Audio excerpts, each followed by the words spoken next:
Instalada a primeira reunião, sessão única, onde será submetido a julgamento pelo Tribunal do Júri, em data de hoje, os autos do processo de crime sob número 0/2011, a que responde nesse juízo as eras: senhora Jéssica Adriane dos Santos, senhora Rafaela Lucas dos Santos, senhora Roberta Zieliski Campos e senhora Sandra Maria Moretti, pela prática do crime capturado no artigo 121, caput do Código Penal, tendo como juiz-presidente o excelentíssimo doutor Bruno Marcos da Silva Matias, e juízes auxiliares, excelentíssima doutora Aline Barbosa Januário, excelentíssima doutora Andréa Gonçalves da Silva, excelentíssimo doutor Brian Gasparotti Silva, excelentíssima doutora Ingrid Chinaísa Boing Virginelli, excelentíssimo doutor Ivanildo Francisco Machado,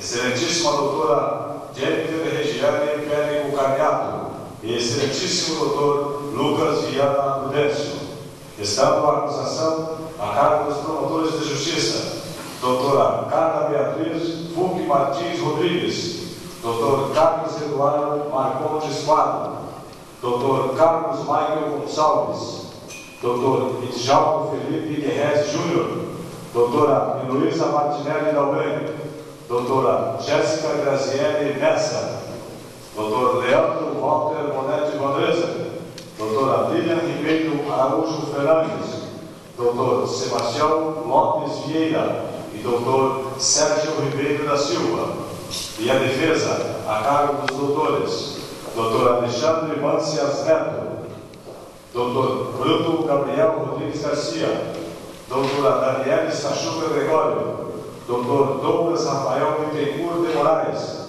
doutora Emanuela Macias Castro, doutora Fernanda Pereira Santilho, doutor Eider Thiago da Silva Oliveira, doutor Matheus César Costa, doutor Paulo Ricardo Santos da Rosa e doutor Vinícius de Moraes Castro, sendo os jurados as senhoras: senhora Cíntia Nayara Daniel, senhora Dayana Grésio, senhora Débora Trindade, senhora Kelly de Paula Tonetti, senhora Larissa Estefani da Silva, senhora Michele Scheneckberg Floriano e senhora Paula Renata da Cruz. Irão depor em plenário as testemunhas: senhora Angelita Hungria Pinto Gozan, senhora Carolina Lazzarini Quinelli, senhor Fernando de Oliveira Blanco e senhor Walisson Allen Rodrigues.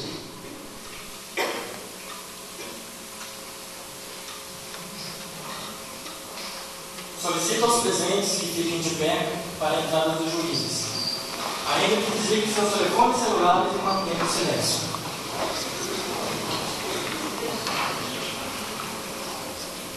Que entrem os juízes: excelentíssimo doutor Bruno Marcos da Silva Matias, excelentíssima doutora Aline Barbosa Januário, excelentíssima doutora Andréa Gonçalves da Silva, excelentíssimo doutor Brian Gasparotti Silva, excelentíssima doutora Ingrid Chinaísa Boing Virginelli, excelentíssimo doutor Ivanildo Francisco Machado, excelentíssima doutora Jennifer Regiane Périco Carniato e excelentíssimo doutor Lucas Viana Prudêncio. Podem sentar-se.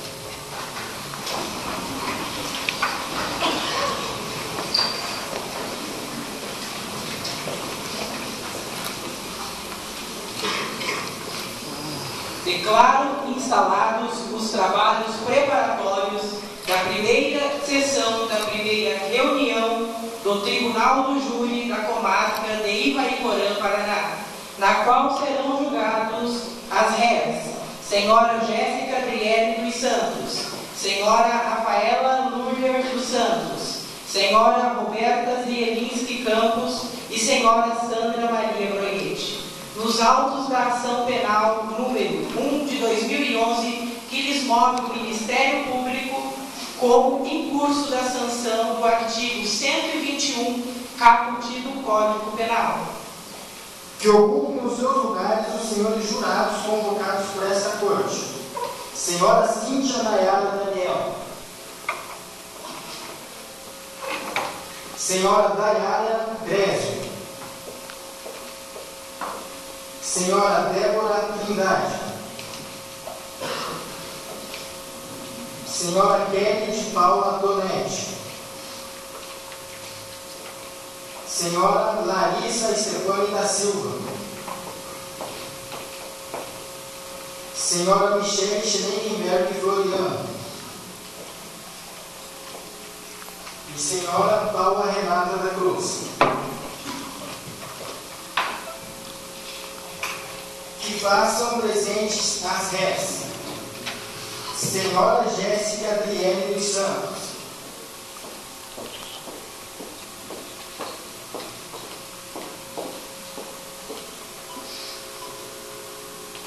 Senhora Rafaela Luders dos Santos.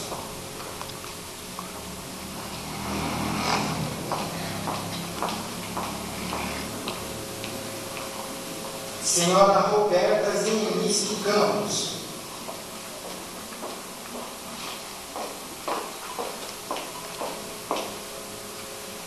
E Senhora Sandra Maria Broete.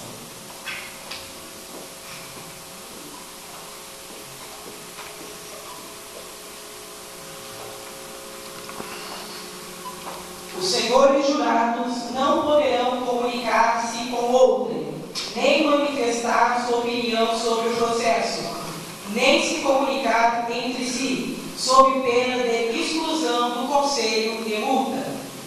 Convoco a todos para que se ponham em pé para o juramento do Conselho de Sentença.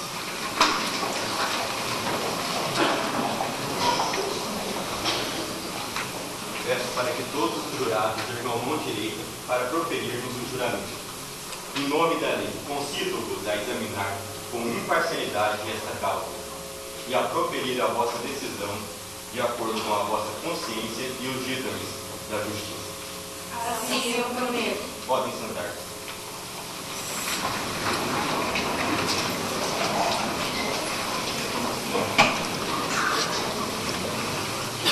As quatro acusadas são membros da Sociedade Espeleológica, uma organização amadorística de exploração de cavernas. Em princípios de maio do ano de 2011, penetraram elas em companhia de Vitor Hugo de Freitas, na época também membro da sociedade, no interior de uma caverna de rocha de calcário, do tipo que se encontra no planalto central desta comunidade.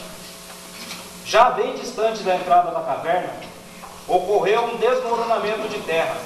Pesados blocos de pedra foram projetados de maneira que bloqueou completamente a sua única abertura.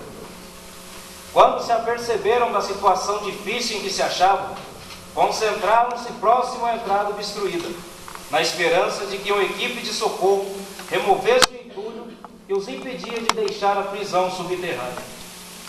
Não voltando Vitor Hugo e as acusadas às suas casas, o secretário da sociedade foi notificado pelas famílias das acusadas. Os exploradores haviam deixado indicações na sede da sociedade a localização da caverna que propunham visitar. A equipe de socorro foi prontamente enviada ao local. A tarefa revelou-se extremamente difícil. Foi penal suplementar as forças de resgate, originais mediante repetidos acréscimos de homens e máquinas, que tinham que ser transportados à remota e isolada região que demandava elevados gastos. Um enorme campo temporário de trabalhadores, engenheiros, geólogos e outros técnicos foi instalado. O trabalho de desobstrução foi muitas vezes frustrado por novos deslizamentos de terra. Em um desses, 10 operários contratados morreram. Os fundos da Sociedade Esperológica exauriram-se rapidamente a soma de R$800 mil, obtida em parte por subscrição popular e em parte por subversão legislativa. Foi gasta antes que os homens pudessem ser libertados, o que só conseguiu no 32º dia após a sua entrada na caverna.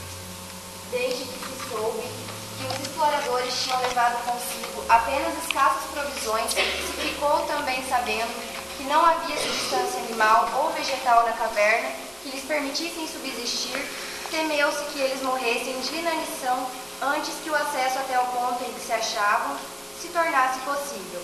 No 20º dia, a partir da ocorrência da avalanche, soube-se que os exploradores tinham levado consigo para a caverna um rádio transistoriado capaz de receber e enviar mensagens. Instalou prontamente um aparelho semelhante no acampamento, estabelecendo-se deste modo a comunicação com os desafortunados no interior da montanha. Pediram estes que lhes informassem quanto tempo seria necessário para libertá-los. Os engenheiros responsáveis pela operação de salvamento responderam que precisavam de pelo menos 10 dias, à condição que não ocorressem novos deslizamentos. Os exploradores perguntaram então se havia algum médico no acampamento, tendo sido postos em comunicação com a comissão destes, os quais descreveram sua condição e as razões de que dispunham, solicitando uma opinião acerca da probabilidade de subsistirem sem alimento por mais 10 dias. O presidente da comissão respondeu-lhes que havia escassa probabilidade de sobrevivência por tal lapso de tempo. O rádio dentro da caverna silenciou a partir daí durante 8 horas. Quando a comunicação foi restabelecida, pediram novamente para falar com os médicos, e que conseguido, Vitor Hugo, falando em seu nome e em representação das demais, indagou se eles seriam capazes de sobreviver por mais 10 dias, acaso se alimentassem da carne de um dentre eles. O presidente da comissão respondeu, a contragosto, em sentido afirmativo. Vitor Hugo inquiriu se seria aconselhável que tirassem sorte para determinar qual dentre eles deveria ser sacrificado. Nenhum se atreveu a enfrentar a questão.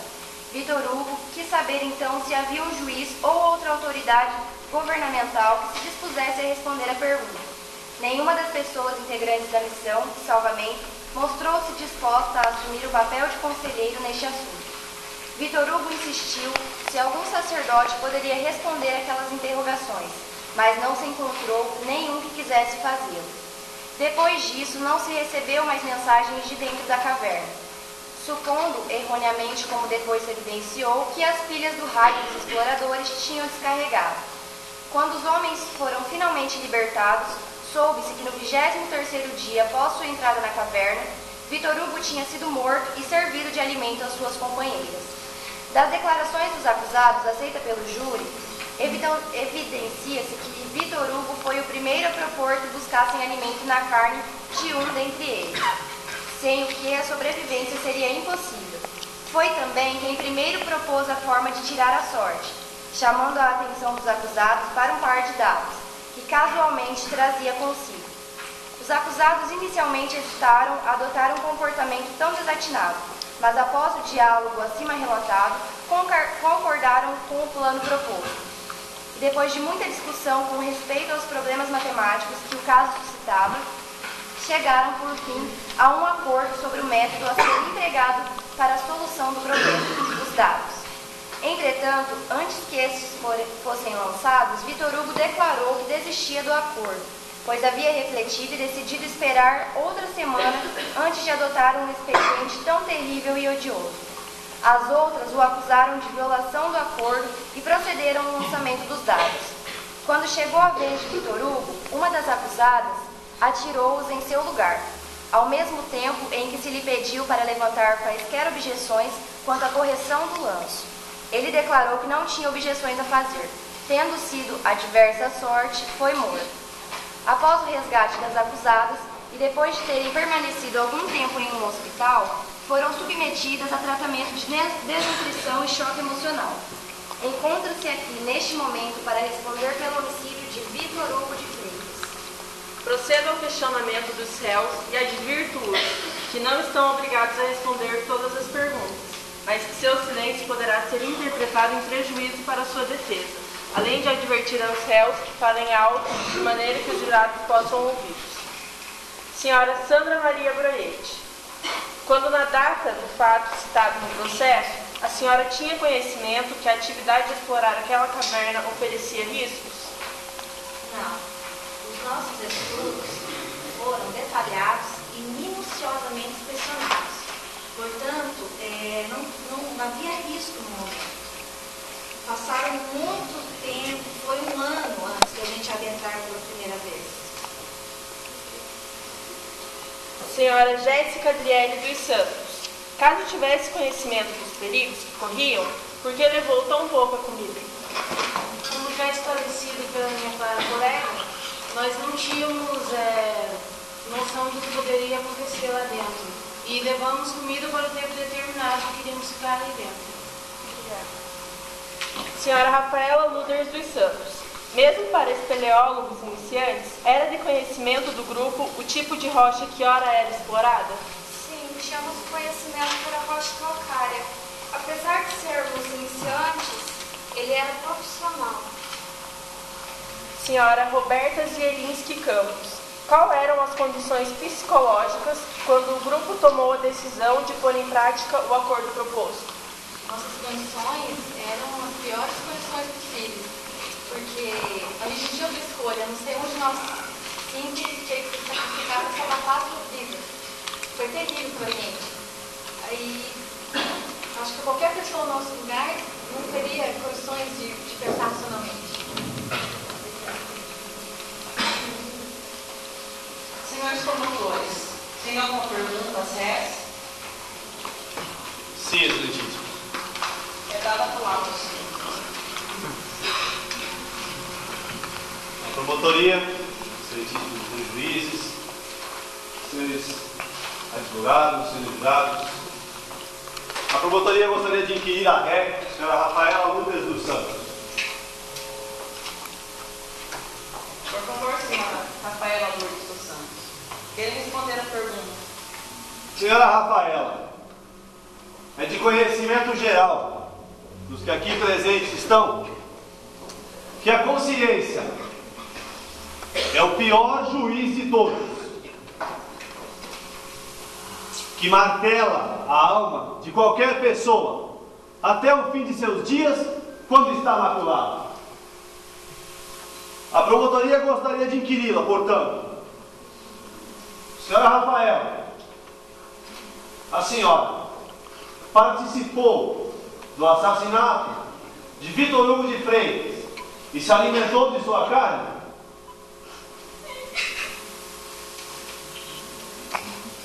Senhora Rafaela, a senhora pode se sentar. A promotoria está satisfeita. Senhores advogados da defesa, tem alguma pergunta para a ré? Sim, excelente. Boa noite, excelentíssimos doutores juízes. Boa noite, senhora jurada. A minha pergunta será direcionada à ré, senhora Jéssica Adriele dos Santos.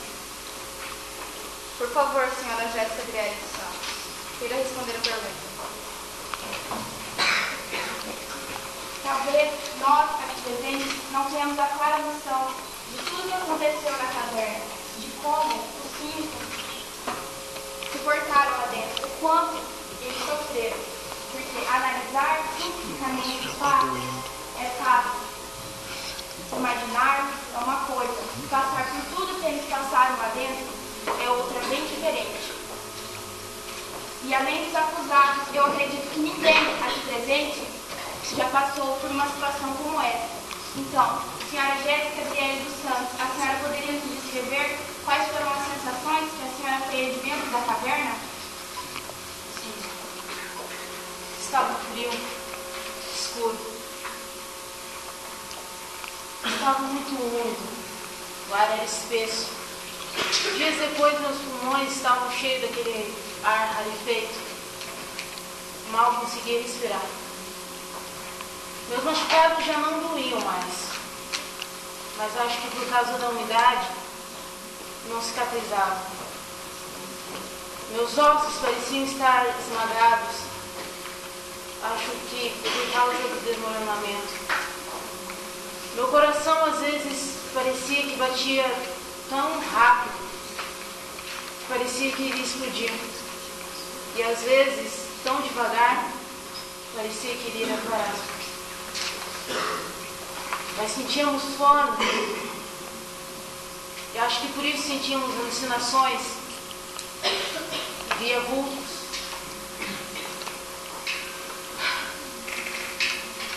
Nós tínhamos que ser salvos. Pensei que iríamos morrer.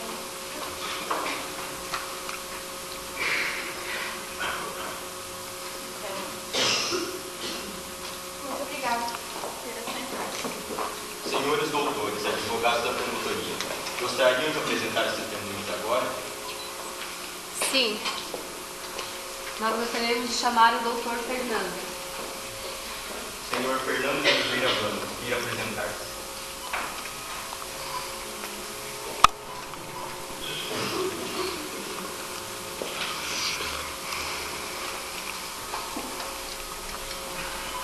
Boa noite, doutor Fernando. O senhor, como geólogo e espeleólogo profissional, gostaria de explicar para nós o treinamento que torna impossível espeleólogos não saber do risco em que aquela caverna se encontrava e nos explicar também quais são os procedimentos tomados em atitudes de primeiros socorros, de risco, dessas coisas? Bom, atualmente, com o desenvolvimento da tecnologia e do treinamento dado a espeleólogos e guias,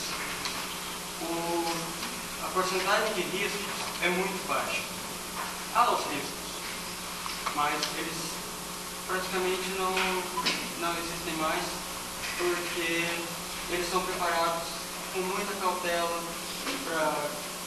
por profissionais para identificar o local, que geralmente essas cavernas ficam em parques ou em fazendas, o que dificulta o acesso. Por isso é sempre bom que seja feito por pessoas acompanhadas, nunca ir sozinho, pessoas que tenham conhecimento de primeiros socorros e que tomem medidas para que, caso haja um acidente, ter com que sobreviver lá dentro. Não levar só para aqueles dias. Seu Fernando, com licença, o senhor poderia falar um pouquinho mais alto, por favor? Obrigada. E como medida adicional, é necessário que se avise bombeiros, polícia florestal local, para caso haja um acidente, eles sejam avisados logo. Especificando o número de membros que vão na expedição e quanto tempo ficarão. Em caso de escassez de alimentos, uma das características desse tipo de caverna é a presença de água. Se não em rios no fundo das cavernas, mas em água no solo, pois o tipo de rocha absorve água e esse nutriente da água passa para o solo, sendo possível se alimentar desse solo por um longo período de tempo, sem precisar se alimentar. Do vale e da água, então. Muito obrigada, é só isso. Obrigada, doutores, obrigado, caros jurados. Senhores doutores, advogados da defesa, tem alguma pergunta para a testemunha da acusação? Sim. Doutor Fernando. Bem, geólogo.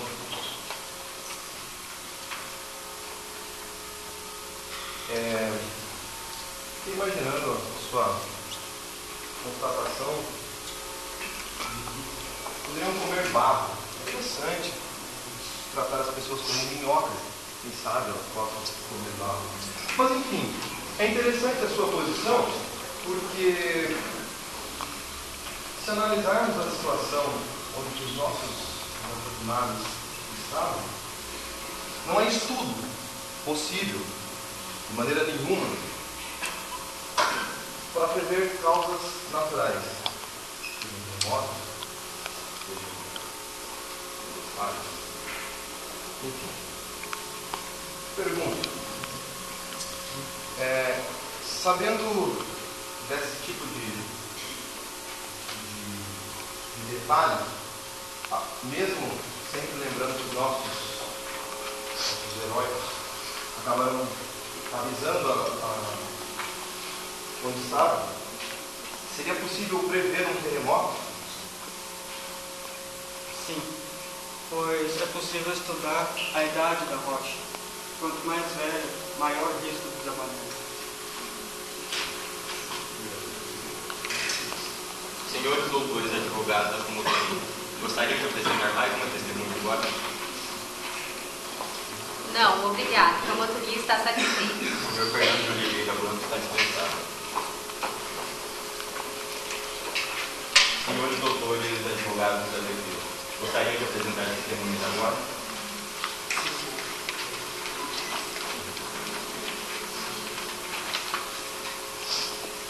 Boa noite, senhor juiz.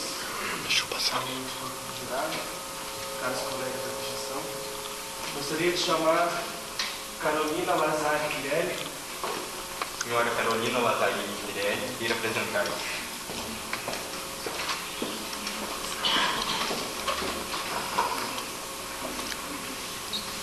Boa noite, senhora Carolina, senhora Carolina.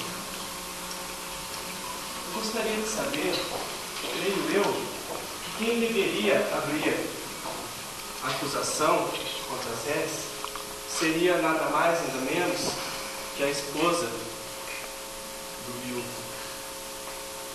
Então, eu gostaria de saber o que ela está fazendo aqui, nada mais, nada menos do que apoiando as Zés.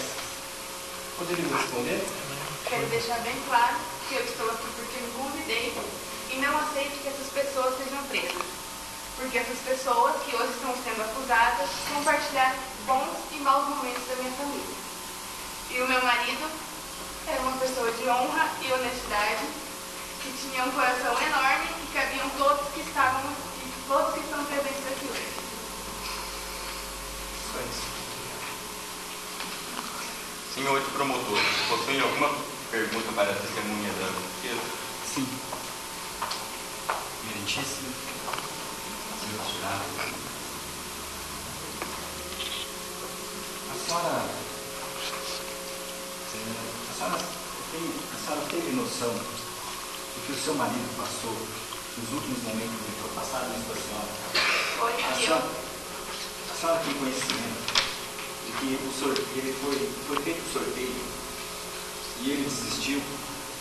A senhora tem conhecimento da maneira com que ele foi morto? Foi explicado para a senhora como ele morreu, como o mataram, como o sacrificaram? E a senhora tem noção do que ia ser alimentado? A senhora sabe se ele estava vivo, se ele estava morto?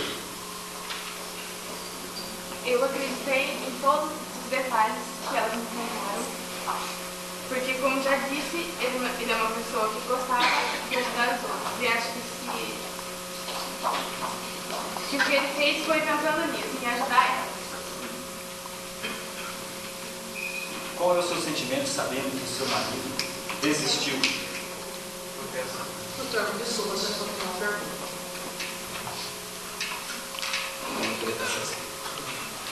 Senhora Carolina Lazzarini Pirelli está dispensada. Senhores doutores advogados da defesa, gostaria de apresentar mais uma testemunha agora? Sim, senhor. Boa noite, senhores juízes, senhores jurados, boa noite. Caros advogados da acusação, caros colegas advogados da defesa, gostaria de chamar o doutor Walisson Allen Rodrigues. Senhor Walisson Allen Rodrigues, queira apresentar-se.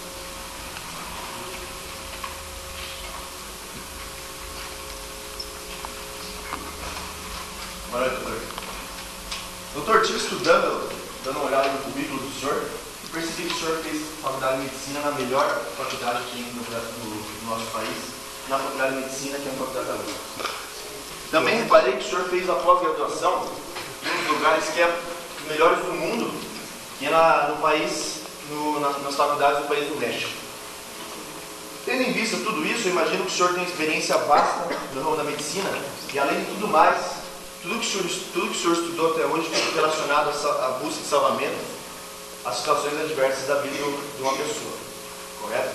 Além de tudo, tem acompanhado os noticiários que você ajudou, e foi visto pelo mundo inteiro que você ajudou no resgate do pessoal que foi soterrado no Chile. Também ajudou todo mundo no Rio de Janeiro, Santa Catarina, com os desastres naturais que ocorrem, infelizmente, no nosso mundo, até porque o aquecimento global está tão gigantesco que não tem como a gente prever qualquer coisa que possa acontecer daqui a 1 minuto. Então eu queria que o senhor me dissesse, conforme o senhor teve contato com o pessoal, com as nossas restas que estavam lá dentro da caverna, o senhor comentou que seria impossível sobreviver nas condições que elas se encontravam. Isso realmente é verdade? O senhor pode explicar isso para a gente? Como já disse, eu tenho muita experiência em lugares, só que nunca passei como esse, sem saber o que as pessoas, qual as pessoas que elas tinham de alimento lá dentro. E era impossível essas pessoas sobreviverem com o que elas tinham lá dentro. Esse tempo todo que elas sobreviveram foi um milagre. É fato que a única alternativa que elas tinham era essa, antes do sacrifício. E se não existisse o sacrifício, eles não teriam chance nenhuma de sobreviver. Senhores da promotoria, tem alguma pergunta para testemunho da defesa? Sim, excelência. Boa noite, meritíssimo. Célebres jurado, o senhor vem aqui à frente e diz que era impossível. Como seria impossível se está relatado que são escassas as possibilidades de sobrevivência? E eu vos pergunto, se em todos esses casos que o senhor participou, de salvamentos mineiros, Santa Catarina, Rio de Janeiro, como foi dito pelo meu caro colega, algum desses casos o senhor viu alguma pessoa comendo carne humana para sobreviver? Então, como já disse, sou muito experiente nessa área. Não existia pessoa melhor para dar esse diagnóstico que eu. Estudei nas melhores universidades do país, do exterior. Acho que qualquer médico que estivesse lá nesse momento daria o mesmo diagnóstico que o meu. Só isso que eu tenho a dizer. No momento havia um médico e ele não deu esse diagnóstico. O promotor está satisfeito. O senhor Wallison Alho Rodrigues está descansando.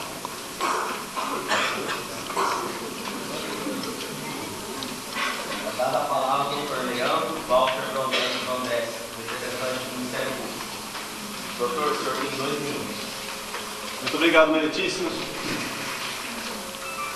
Excelentíssimos senhores doutores juízes, senhores jurados, antes de iniciar a citação que a lei me delega, convido-os a olhar atentamente para as restas.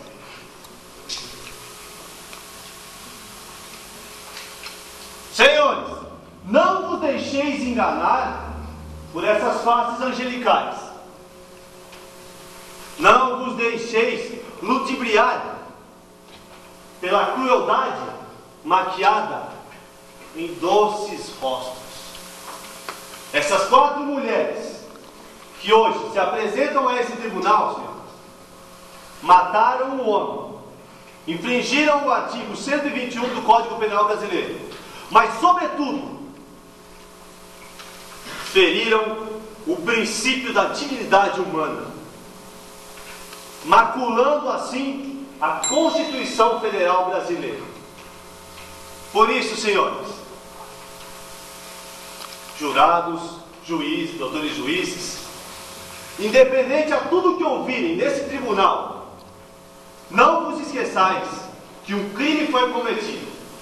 Um crime que exige condenação, justiça. E enquanto essas mulheres não forem condenadas pelo crime que cometeram, a justiça ficará maculada.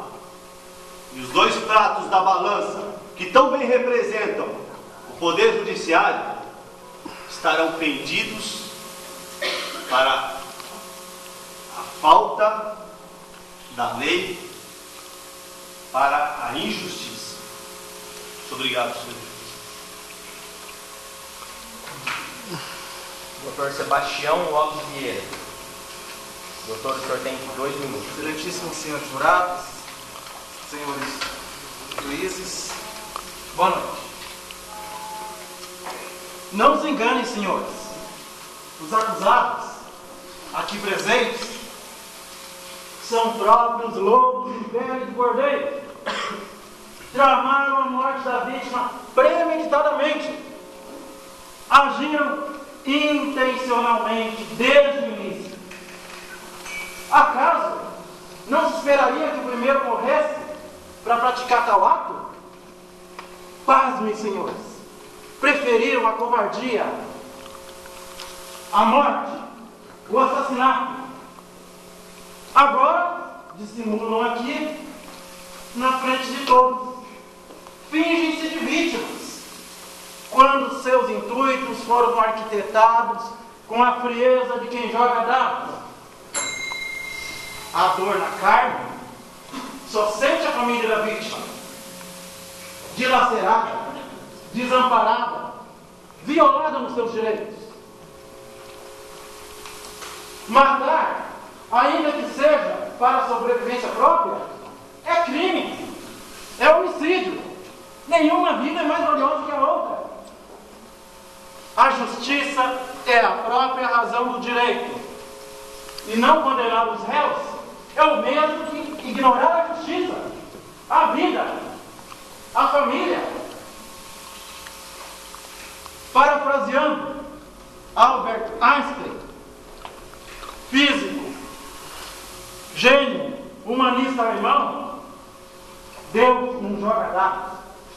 Obrigado, senhor. É dada a palavra ao Dr. Carlos Michael Gonçalves. Doutor, o senhor tem 2 minutos. Excelências, prezadas juradas, boa noite. Certamente, Deus não joga dados. E não joga, pois conhece a importância que tem a vida de cada um dos seres humanos. Ao contrário, aqueles que jogam dados sabem que possuem o poder de manipular as situações e os resultados. Assim como fizeram essas 4 réis em relação à vida de Vitor Hugo.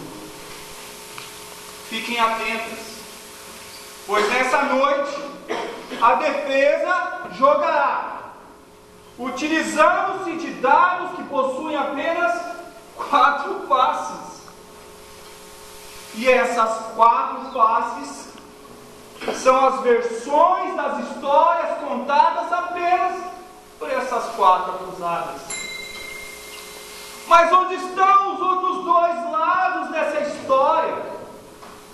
Essa pergunta é de fácil resposta, pois uma delas foi morta e devorada por essas 4 acusadas.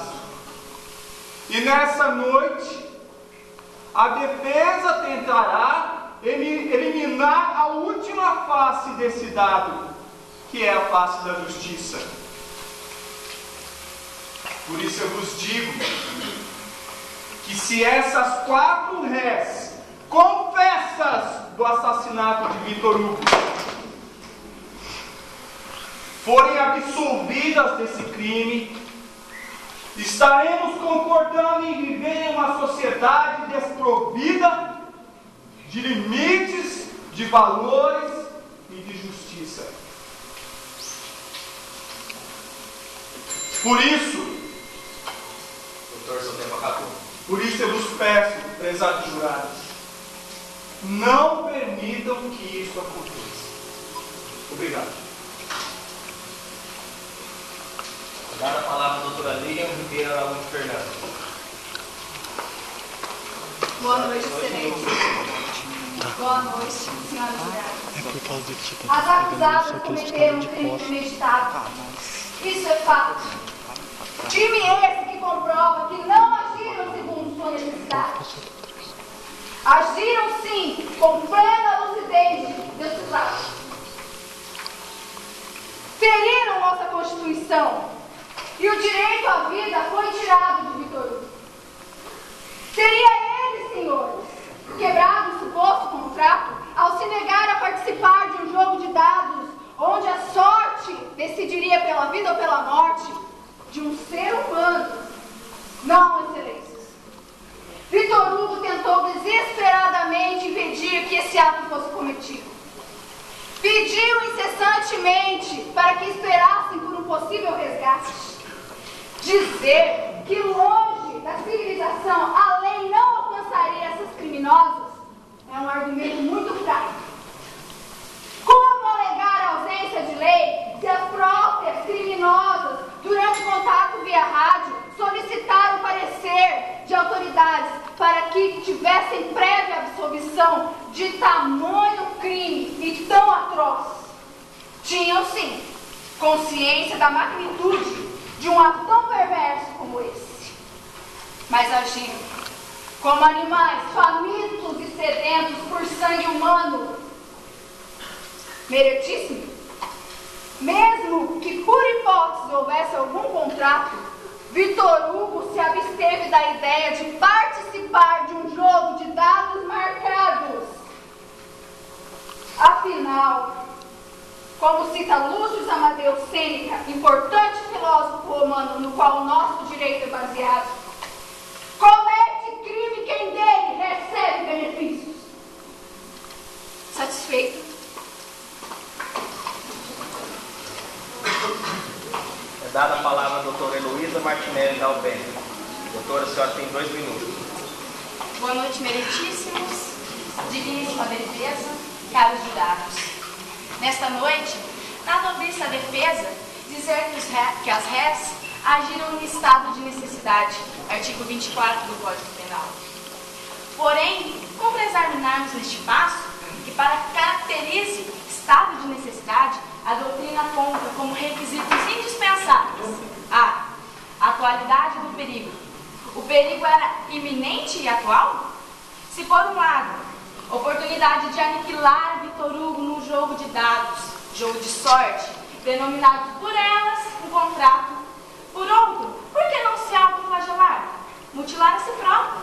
O ser humano é um animal que não possui na sua essência o verdadeiro altruísmo. Esse figura apenas no imaginário de cada um. B. Inevitabilidade. Foi inevitável matar? Eram amadores. Estudaram a caverna explorada, nem sequer estudaram a caverna explorada, cuja pedra era calcária, capaz de armazenar água, onde só com essa sobreviveriam por 30 dias. C. Que o perigo não tenha sido voluntariamente provocado pelo sujeito. Mortos não participam de júri. Vitor Hugo não está aqui para nos dar sua versão. D. Razoabilidade da conduta do agente, ou seja, é necessário que não seja razoável se exigir o sacrifício do bem juridicamente tutelado do agente. O bem jurídico em conflito era a vida. É razoável premiar Vitor Hugo para servir de banquete? Em virtude dessas considerações, não se esqueçam, meritíssimos. Estão aqui sentadas criminosas saciadas com carne humana. Ou melhor, 4 réis confessas do crime no qual agiram em estado de oportunidade e se fartaram com sangue. Obrigada. Dada a palavra à doutora Jéssica Graziele Messa. A senhora tem 2 minutos, doutora. Boa noite, excelentíssimos doutores juízes, colegas da defesa, caras jurados. Vislumbramos hoje aqui as assassinas e comparemos com as necessidades do dia que assassinaram Vitor Hugo com as reais necessidades dos africanos. Esses sim, indubitavelmente necessitados, e nem por isso são assassinos canibais. Com licença. se oferecessem a vocês essas duas formas de alimento, o barro e a água, como já foi citado que existiam na caverna, o que vocês preferiram? Elas preferiram matar Vitor Hugo.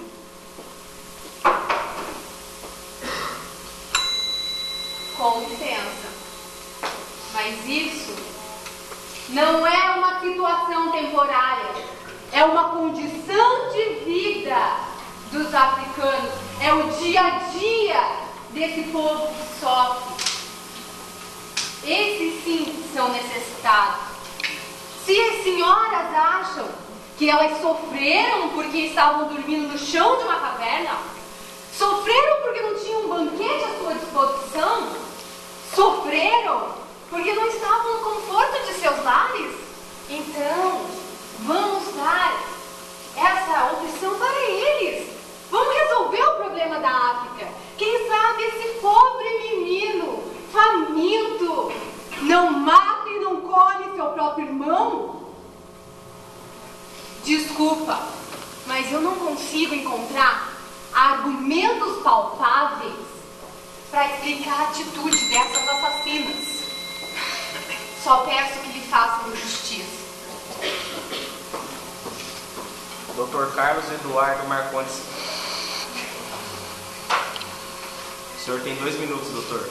Boa noite, excelentíssimos doutores juízes. Boa noite, senhores jurados, colegas da defesa. Bem, se vossas excelências observarem as acusadas que se encontram aqui hoje nesse tribunal, com essas falsas impressões de inocência, mentiram em seus depoimentos, descaradamente. Elas falaram que a bateria do rádio tinha acabado, mas para a infelicidade dessas cruéis acusadas, se evidenciou logo a saída delas da caverna que constava a bateria do rádio e que ficou por lá dentro. Excelentíssimos, torna-se aqui imprescindível analisar um outro ponto que aos olhos dos homens pode passar despercebidos, mas aos olhos da justiça jamais poderá ser esquecido.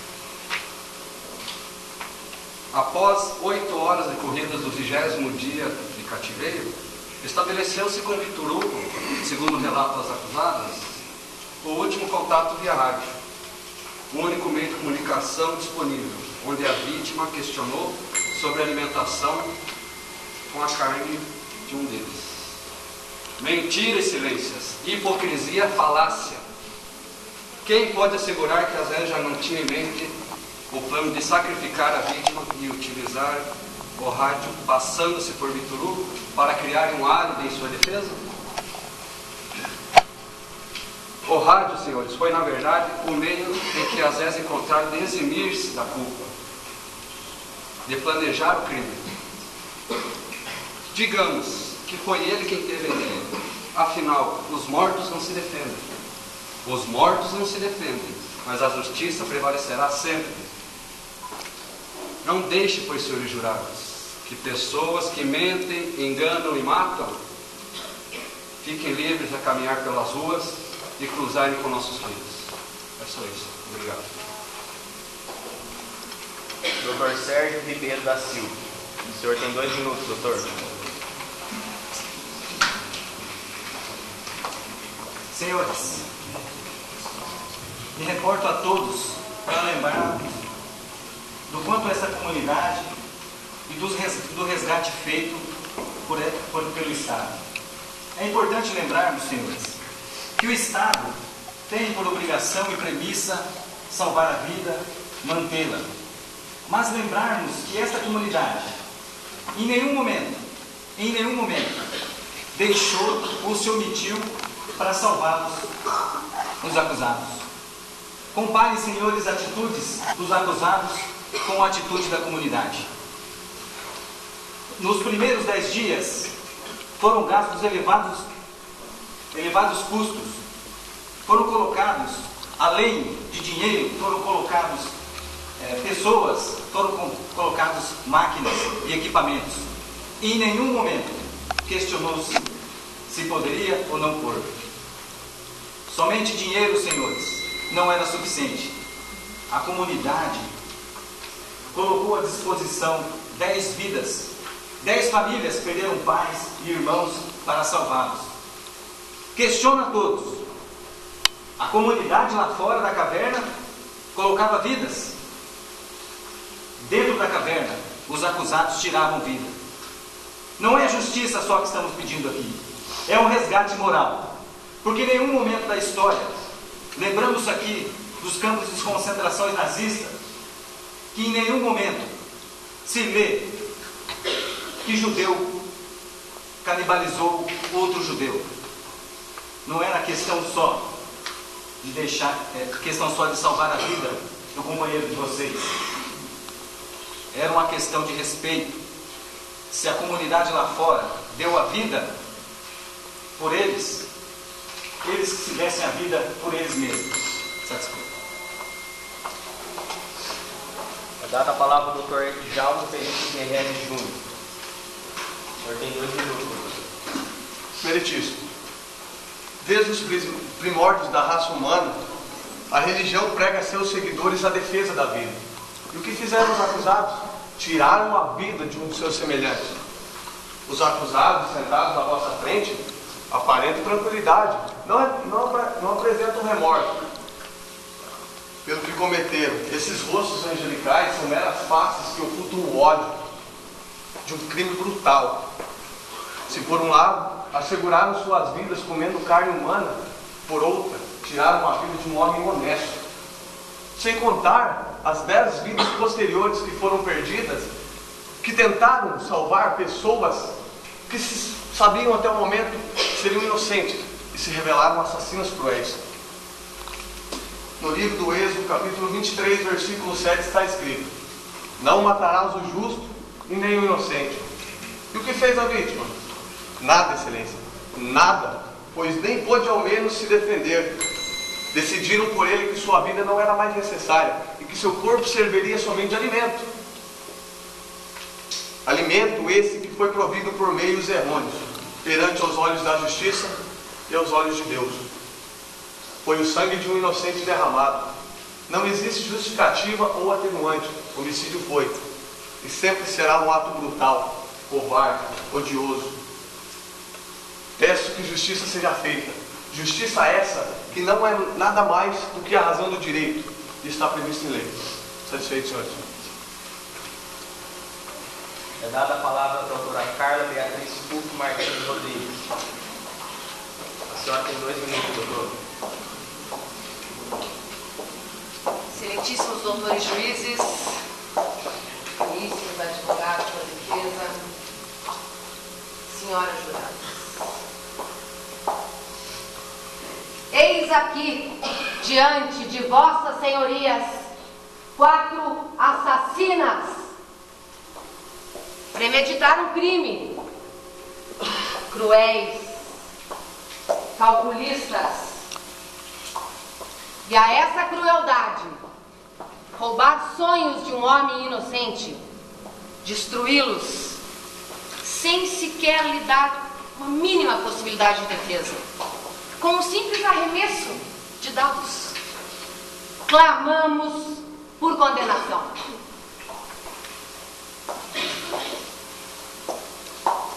Há em toda a sociedade uma virtude intrínseca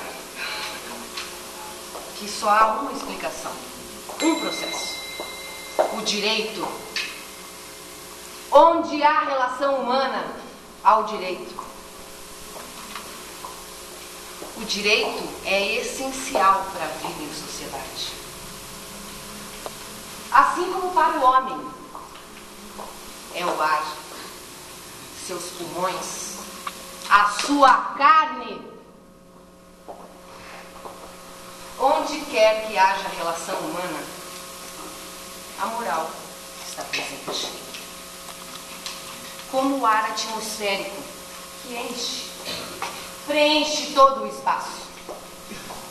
Jedes Geschäft, dizia Goethe. Tudo que acontece entre homens pode e deve ser considerado sob o critério ético. E por isso não existe nenhuma relação nas ações humanas que não sejam todas crivo da moral. Muito obrigada, senhores. É dada a palavra ao advogado de defesa, Dr. Heider Thiago da Silva Oliveira. O senhor tem 2 minutos. Boa noite, excelentíssimos senhores juízes, ilustres juradas, colegas da promotoria. Primeiramente, eu gostaria de parabenizar a fantasiosa explicação de vocês. Hoje, senhores, a verdade vai ser esclarecida. A justiça reinará neste tribunal. A inocência das réis são claras, tão certas, meritíssimos, como a luz que ilumina nossas manhãs. Essas mulheres não são criminosas como pinta a acusação. Estas são mulheres, senhoras, decentes, pessoas de bem, como mães de família, as melhores. Vocês já pararam para pensar no sofrimento que elas passaram? O medo era o ar que elas respiravam, senhores.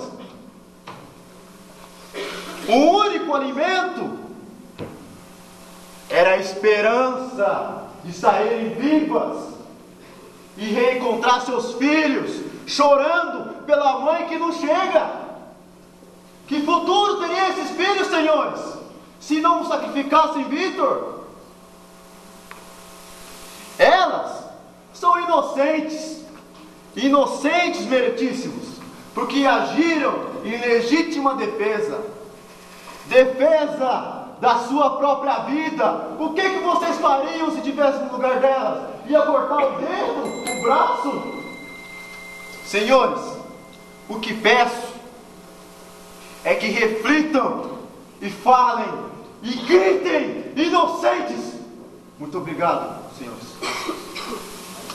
É dada a palavra à doutora Daniela Stachuco Gregório.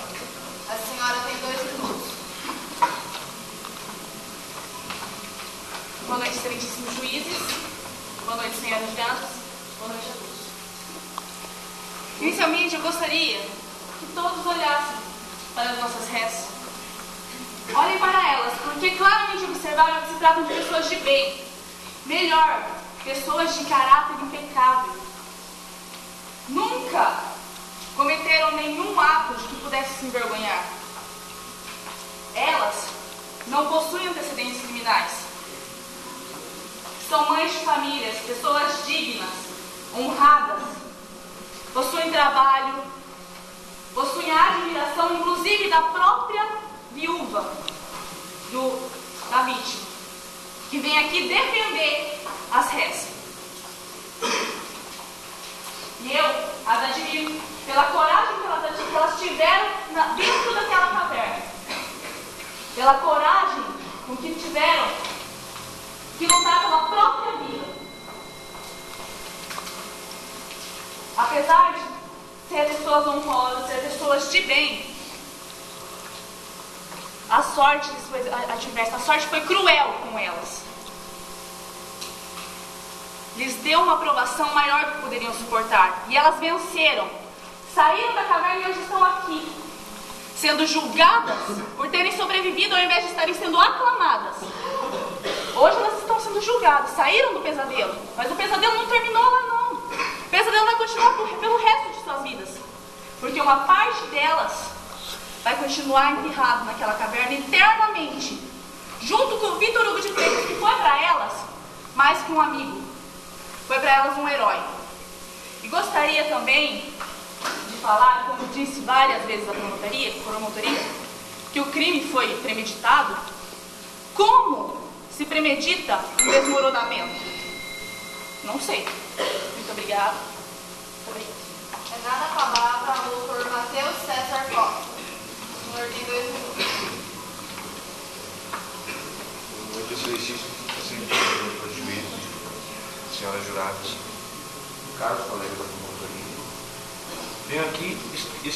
explanar sobre um fato ocorrido antes do ocorrido, que é a relação entre os 5 amigos. Desde a infância, senhores, o senhor Vitor e a Zé enfrentaram juntos as adversidades que a vida sempre impõe a todos nós. A fome, a miséria. Tudo isso fez com que o senhor Vitor não fosse considerado apenas um amigo para eles, mas sim um líder, ou melhor, um pai. Vitor, ele não era uma pessoa como nós. Ele não era frio, mesquinho, egoísta. Ele era uma pessoa de bem. Ele faria tudo para ajudar as pessoas que ele ama, porque ele amava essas pessoas. Elas e a mulher deles eram as pessoas que ele mais amava. O fato, senhores, é que ele fez o que fez nem por nenhum interesse. Não foi por honra, não foi nenhum interesse mesquinho. Ele fez apenas por amor. Tanto amor que ele foi o primeiro a propor acordo. E é só isso, senhores. Muito obrigado por isso. É dada a palavra ao Dr. Douglas Rafael Bittencourt de Moraes. O senhor tem 2 minutos. Bom, senhora do júri, primeiro eu quero falar novamente sobre o gesto nobre da viúva da vítima. Creio que ela que teria que estar com raiva, não essas pessoas que estão gritando com vocês aqui hoje, né? Eu acho que eles estão deixando vocês com medo. Eu acho que eles podem gritar a noite inteira, mas eles não vão ter dignidade, amizade. Eu acho que eles não sabem o que é amizade, gesto de amizade. Foi o que o Vitor fez. Ele fez um gesto de amizade. Ele sabia que estava na hora da morte dele, por isso ele não jogou o dado dele. Eu creio que mesmo que fosse outra a ser escolhida, ele não deixaria ela morrer. Ele se colocaria no lugar de qualquer uma delas para morrer no lugar delas. Vocês já imaginaram isso? Dignidade.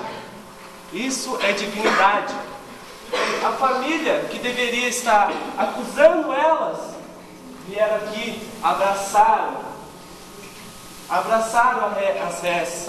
Isso é um ato de dignidade. Não existe ato maior de dignidade do que isso. Justiça. Vamos fazer justiça, senhores. Você acha justo tirar mais do que já foi tirado dessa viúva e da família dela? Porque já foi tirado o marido. E ela está aqui pedindo a vocês que não tire mais nada dela, porque já foi tirado o suficiente. Muito obrigado. É dada a palavra ao doutor Emanuela Matias Castro. A senhora tem 2 minutos. Obrigada. Bem, inicialmente eu queria dizer que a situação em que os réus se encontravam naquela caverna era inimaginável. Quem poderia prever tal acontecimento? Quem poderia prever um desmoronamento?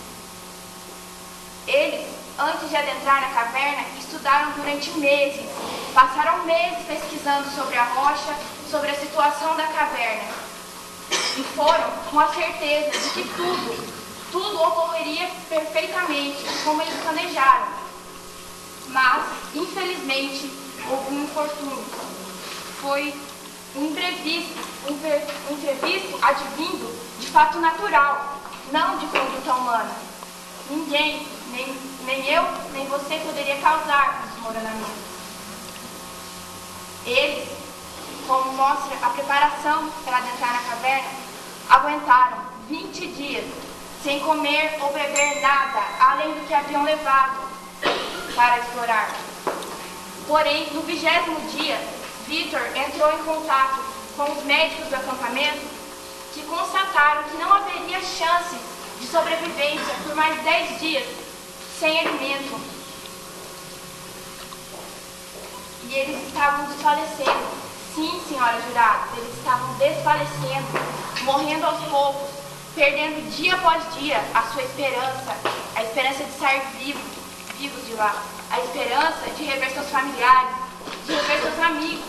Imaginem-se, senhoras juradas, no lugar deles, sem esperança de rever seus pais, suas mães ou seus filhos. Muito obrigada. É dada a palavra ao Dr. Paulo Ricardo Santos da Rosa. O senhor tem 2 minutos. Boa noite, excelentíssimos senhores doutores juízes, senhoras juradas. Bom, passamos uma breve análise ao trauma que essas pessoas passaram. É sabido que após serem retiradas da caverna, sem mais delongas foram levadas para o hospital para receberem soro, devido à falta de nutrientes em seus corpos. Bom, também acompanhamento psicológico, devido ao todo ocorrido dentro da rocha. Seria mesmo necessário estarem presentes aqui neste momento? É justo passarem por mais aflições, pois todo o sofrimento que tiveram, é justo que sofram mais? Bom, senhores, sabemos que a dignidade humana é algo incomparável. Vitor, naquele momento, foi o ícone da dignidade humana. Deu a elas a chance de estarem presentes e contar essa história. Sabemos que serão necessários anos de tratamento psicológico para que tentem tirar de suas mentes aquela imagem dolorosa. Sim, tentem. Sabemos que não conseguirão. Levarão essas imagens com elas, dia após dia, o resto de suas vidas. Seria mesmo necessário sofrerem mais que isso? Lhes pergunto, já não é punição mais que suficiente? Obrigado, senhores. Obrigado. É dada a palavra à doutora Fernanda Pereira Santigo. A senhora tem 2 minutos. Boa noite, excelentíssimos jurados, juízes, boa noite, caros colegas da acusação, boa noite, senhoras juradas. Convém dizer agora que as 10 vidas da equipe de resgate que foram mortas para o salvamento dos 5 exploradores não foram em vão. Porque aqui ainda estão as 4 vidas que são salvas. Por mais que a acusação diga que foi em vão, não foi. Nós, como entendedores do direito, e antes de tudo cidadãos, temos que, mesmo que sobrevivessem somente uma, temos que preservar a vida, pois a vida é o maior bem que o ser humano tem. E o ser humano faz de tudo, gasta milhões em dinheiro e até perde vidas para o salvamento. Vamos relembrar aqui os casos dos chilenos, que até a NASA interviu, mas eles não mediram os esforços para retirarem eles de lá. E como dizer que esse esforço foi em vão? Como? Por mais que tenhamos perdido vidas, salvamos outras. Certas pessoas morreram, mas foi por uma causa nobre. A vida de seus semelhantes não foi em vão. Foi por vidas humanas. Obrigada. É dada a palavra ao doutor Alexandre Mansa Neto. O senhor tem 2 minutos. Boa noite, senhores doutores. Boa noite, senhores júris. Agradecer a nobre promotoria por ter descoberto como matar a fome no mundo. Vamos comer barro. Da próxima vez, ninguém mais vai sofrer de fome. Bem, senhores, gostaria de só relembrar um momento na nossa história mundial a respeito do acidente que ocorreu nos Andes. Há muito tempo atrás, mais precisamente no dia 13 de outubro de 72, um avião da Força Aérea Chilena acabou fazendo um pouso forçado. Nos Andes, para quem não conhece, nós temos gelo e gelo.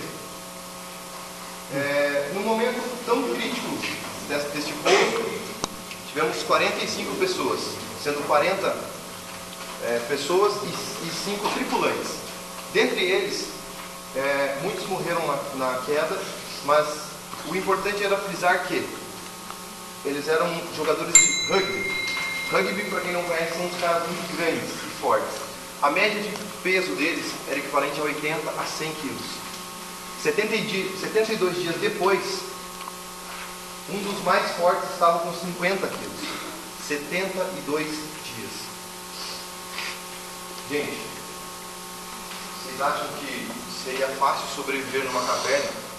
Não há nada para comer. Não julgando o físico das nossas rezas, mas vocês acreditam que jogadores preparados aguentaram 72 dias simplesmente pessoas normais, aguentariam mais do que 30 dias, foi um milagre que aconteceu. Uma coisa de lutar pela vida é um crime. Muito obrigado. É dada a palavra ao doutor Bruno Gabriel Rodrigues Garcia. Terá 2 minutos.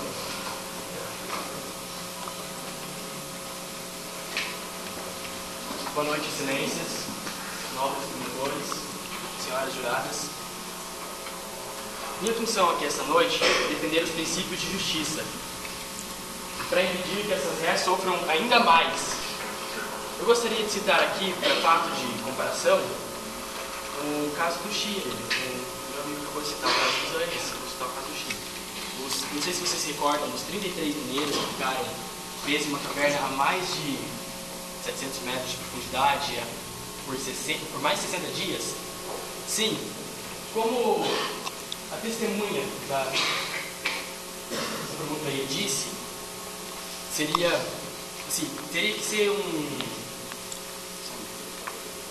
um breve estudo da área, né? Esse estudo deveria ser feito por quem? Pelo Estado. O Estado não se manifestou. No caso do Chile, os chilenos, os mineiros, receberam assistência psicológica e alimentícia através de tubos, que eles furaram a caverna, através de tubos receberam esses alimentos. Os nossos exploradores não tiveram essa sorte. E quando eles inquiriram se sobreviveriam, a resposta foi negativa. Quanto tempo levaria para salvar eles? 10 dias. Então, sabendo-se disso, eles perguntaram para autoridades, juízes, sacerdotes e autoridades políticas como deveria ser feito isso. Eles perguntaram para várias pessoas como sobreviveria. Eles pensaram no seguinte: Victor Hugo propôs que se usasse uma das pessoas presentes. E como seria feito isso? Na hora de decidir isso, eles questionaram as autoridades que eu mencionei atrás e ninguém se manifestou. Eu me pergunto, quem é o responsável por isso? Obrigado.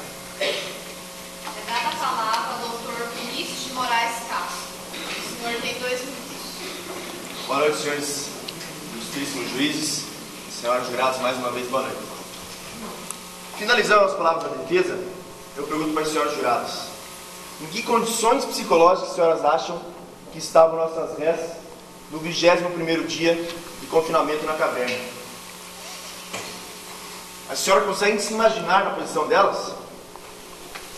Aí eu pergunto mais uma vez: quem foi a pessoa que conversou com o médico, com o sacerdote e mais pessoas pelo rádio? Foi o Vitor. O Vitor era um profissional já dessa área, ele já era espeleólogo há muito tempo, então ele era quem mais tinha condições de saber se poderiam sobreviver, o que poderiam comer, se poderiam comer terra, se poderiam comer pedra, o que tivesse lá. Pedro sabia que não tinha condições de sobreviver lá. Mesmo assim, Vitor sabia que não tinha condições de sobreviver lá e mesmo assim questionou as autoridades a respeito disso. Imagine os senhores recebendo a resposta que não, que dali para frente os senhores iriam morrer. Não tinha mais o que discutir. Aí eu comento, como a própria promotoria já admitiu aqui, após todo esse tempo de confinamento, os nossos réus já não estavam psicologicamente normais. Como a própria promotoria falou, eles já estavam mais ou menos como animais, não eram mais racionais para nada. Então, se fizeram o que fizeram, não foi essa consciência realmente. Tá certo? Aí eu questiono vocês, e o Vitor era o mais profissional de todos. A gente está tratando ele aqui como se não tivesse feito nada por essas pessoas. Foi ele que deu opinião pelo jogo, foi ele que informou como poderiam ser feitos os sorteios. Se ele se negou no final, foi porque ele já tinha medo, como qualquer um teria medo aqui. Mas em momento algum ele reagiu contra o que tinham decidido, contra o que tinham todos acordados. Então eu imploro vocês, juradas, que vão fazer justiça nessa noite. Fazer elas sofrer mais do que eles estão sofrendo, isso sim é uma injustiça. Obrigado. Queira o representante do Ministério Público utilizar a regra. momento é dada a palavra ao doutor Leandro Walter Bronete Bandes, representante do Ministério Público. Promotor, o senhor tem 2 minutos. Meritíssimos, ilustre tribunal, a promotoria grita assim, grita como gritou Vitor Hugo na caverna, ao sentir os dentes de suas amigas penetrarem em sua carne. A defesa pinta hoje um quadro florido, flores de sangue, senhores. Essa é a tinta que é utilizada. Eu gostaria de apresentar agora, nesse tribunal, aquele a quem a tirania calou. Convido todos a fecharem os olhos e a imaginarem aqui presente ao próprio Vitor Hugo. Trago os senhores a voz do silêncio. Eu trago a carta do morto. Estou aqui, senhores, mas não posso me defender. Como também não pude me defender naquele dia na caverna, em que minhas amigas me atacaram como lobos famintos. Hoje ouço que se defendem com estado de necessidade, legítima defesa. Não esqueçam, senhores, que eu também estava nessa situação e não matei. Se era eu o que tinha maior conhecimento para que pudéssemos manter-nos vivos, por que então me mataram? Acaso não esperavam sair? O que na verdade eu desejaria era a minha vida de volta. Mas como sei que é impossível, peço justiça, a única atitude para que eu possa descansar em paz. Isto posto, senhores, a promotoria pede que se faça o que é certo. Condenem-se as culpadas, para que não encontremos a Vitor Hugo, ao limiar de nossas vidas, a nos apontar e cobrar por justiça. Muito obrigado. É dada a palavra ao doutor Sebastião Lopes Vieira. Doutor, o senhor tem 2 minutos.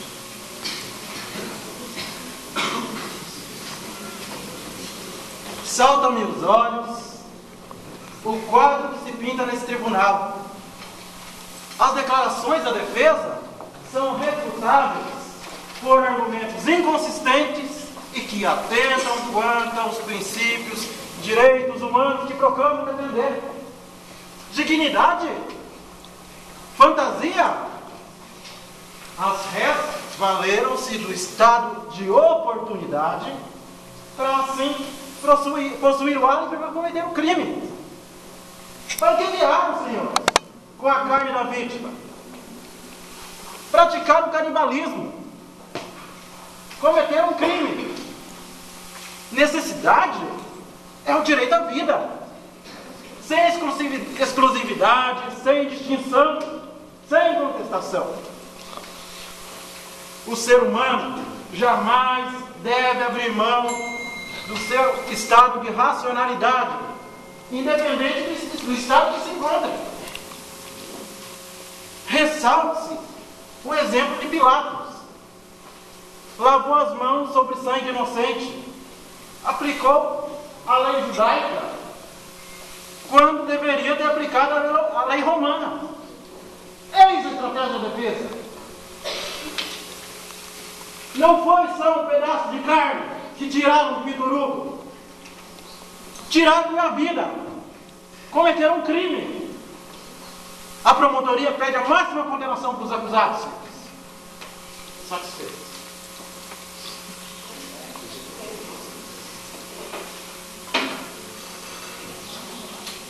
É dada a palavra ao doutor Alice Ribeiro Araújo Fernandes. Doutora, só tem 2 minutos. Levanto-me, excelência, novamente neste tribunal para lembrar as senhoras juradas de que o intuito desse júri é fazer valer o cumprimento das leis. E segundo as leis brasileiras, as quais regem esse país, e que nós, promotores, estamos aqui para defender com veemência, homicídio é crime. Artigo 121, caput do Código Penal. Matar alguém crime, sob pena de 6 a 20 anos de reclusão e ainda com seríssimos agravantes, citando aqui apenas a premeditação. Amizade, senhores, onde mãos são lanças e dentes são lâminas na carne, é o crime por excelência. É a mais chocante violação do senso moral médio da humanidade civilizada. A preservação do bem jurídico é primordial. E o bem jurídico em questão é a vida de Victor Hugo. Aos outros pecados falam apenas, mas esse crime grita. Satisfeito. Dada a palavra à doutora Jéssica Graziele Messa. Tem 2 minutos. Obrigada. Com licença, primeiramente gostaria de perguntar o que vocês acham melhor? Ser comparada com minhocas, que dignamente preferem comer carne a assassinar, ou canibais cruéis, sem escrúpulos? Legítima defesa, até onde consta, os meus direitos terminam quando começam do próximo. Conforme já citado, quando falaram com o médico, falavam que tinham escassez de alimento. Tinham pouco alimento, então não falaram que não tinham alimento algum. No 20º dia, tinham pouco alimento. Então vamos supor que tinham alimento para 20 dias.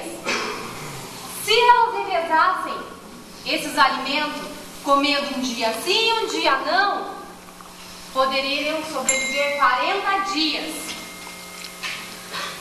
Falaram sobre o acordo que está no artigo 5º, inciso 2. Ninguém será obrigado a fazer ou deixar de fazer alguma coisa, a não ser em virtude da lei. Segundo a lei, quando se faz um contrato, a pessoa pode se negar, se arrepender e não querer mais. Segundo a Constituição Penal, artigo 288, elas se associaram, foi formação de quadrilha, premeditaram, não deixaram a mínima defesa para a vítima. A eutanásia, que é ele se dar a vida ou alguém falar não tem mais condições de vida e tirar a vida daquela pessoa, é proibido no Brasil. Na Constituição Federal, artigo 5, inciso 3, ninguém será submetido à tortura. 121, conforme minha amiga disse, não matar. Deixar que ela saia impune é a mesma coisa que catar a nossa Constituição Federal e jogá-la ao lixo. Com licença. Dada a palavra ao Dr. Carlos Eduardo Marcondes Soares. Doutor, senhor presidente. Excelentíssimos senhores jurados. Senhores jurados, se as acusadas são tão inocentes, assim quanto a defesa diz, ou por que elas mentiram que a bateria do rádio tinha acabado? Até agora, a defesa não respondeu nada sobre isso. Quem garante que a última mensagem feita pelo rádio foi por Victor Hugo? Sabemos que o rádio foi por mensagem. Quem garante que foi isso? Então, há uma premeditação. Analisem bem os fatos, senhores jurados. Enfim, Excelência, pede-se aos senhores que justiça seja feita. Que não se deixem enganar pelas emoções que a defesa aqui está aplicando. Pois aqui se aplica um direito positivo. E devemos seguir a lei e nada mais.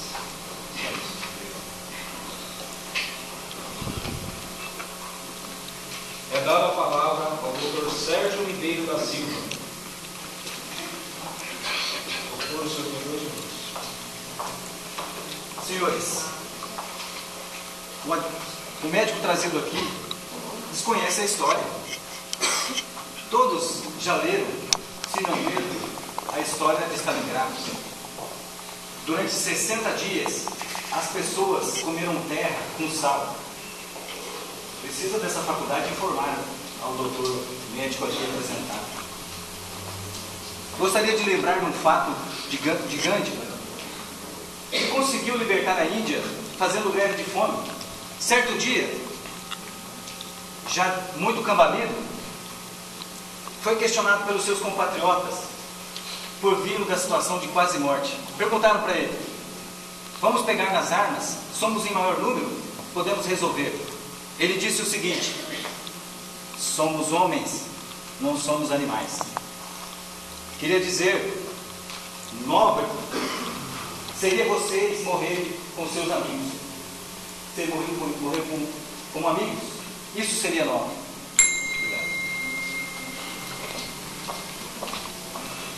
É dada a palavra ao doutor Edjalmo Felipe Guerrese Júnior. Doutor, tem 2 minutos. Bem, excelência, pasmo estou. Como veio meu amigo dizer, meu colega de profissão, dizer que esse fato foi legítima defesa. Legítima defesa? Como? Se a legítima defesa prevê não tirar a vida, mas sim protegê-la. Como, senhor? Que essas pessoas poderiam matar seu amigo se desde a infância passavam pelas mesmas necessidades deles, necessidades sim, aqueles que foi demonstrado nesse vídeo pela minha cara colega. Sinceramente, senhores, preferia eu não ter amigos como esse. Venho chamar aqui perante a vós o senhor de mentiroso. A defesa não fala que os acusados eram animais, pois se fossem animais não jogariam dados. Alguém de vocês, passando pelas suas rotineiras caminhadas em algum lugar, um parque, viram algum animal jogando dados? Creio eu que não, senhor. Então como o senhor pode dizer que a gente fala que são animais? Suspeito. É dada a palavra à doutora Heloísa Martinelli Galvez. Professora Galvez. Excelentíssimos, a promotoria gostaria de chamar agora sua próxima testemunha, a senhora Angelita. E entre a segunda testemunha da promotoria, senhora Angelita Hungria Pinto Bozano.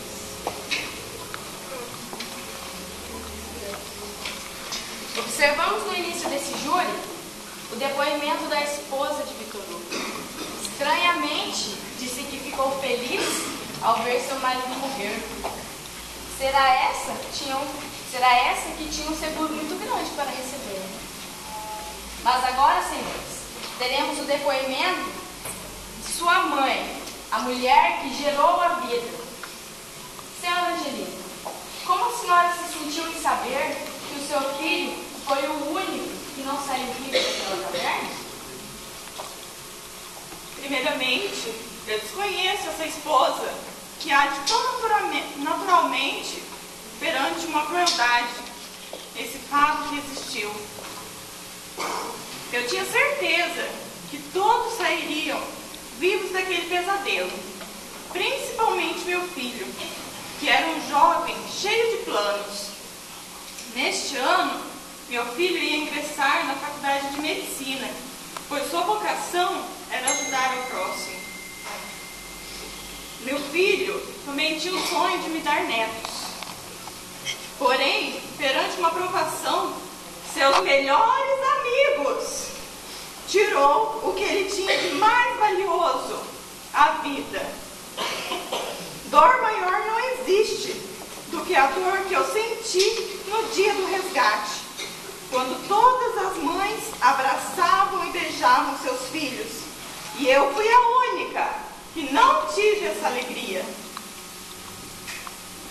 Mas essa dor não foi apenas naquele momento. Essa dor me acompanha, e por muitas vezes tenho vontade de ir para um canto escuro e ficar sem ouvir, sem falar, sem pensar e, se possível, até sem respirar. Isso tudo dói terrivelmente quando penso nos momentos de alegria que meu filho foi privado. Mas o que me dá forças para continuar é a minha busca por justiça. Peço neste momento que todos se conscientizem para ter a certeza de que cada um tem sua parcela de responsabilidade para a construção de uma sociedade mais justa. Obrigada. Tenho motorista satisfeito. Senhores doutores, advogados da defesa, tem alguma pergunta para a testemunha da acusação? Sim, meritíssimo.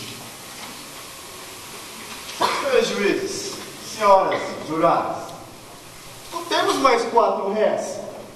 Temos 14. Falsidade ideológica ainda é crime neste país. Cadê a viúva? Alegre-se! A sua sogra ressuscitou. Essa mulher, senhores, é uma farsante contratada por essa promotoria infame.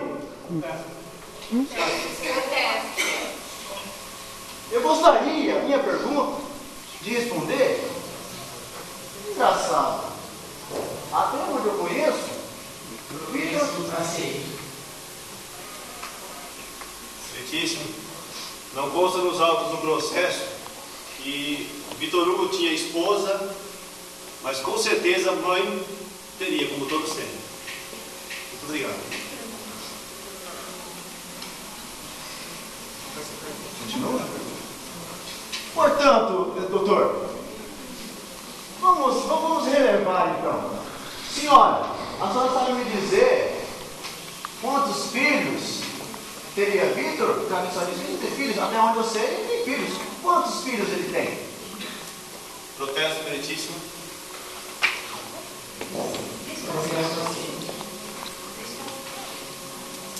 Consta nos autos do processo que Vitor Hugo tem filhos.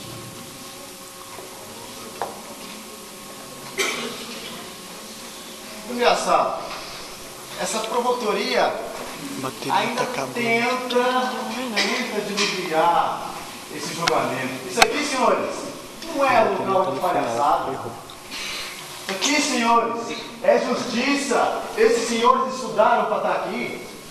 Senhora, quantos anos a senhora tem? 60 anos.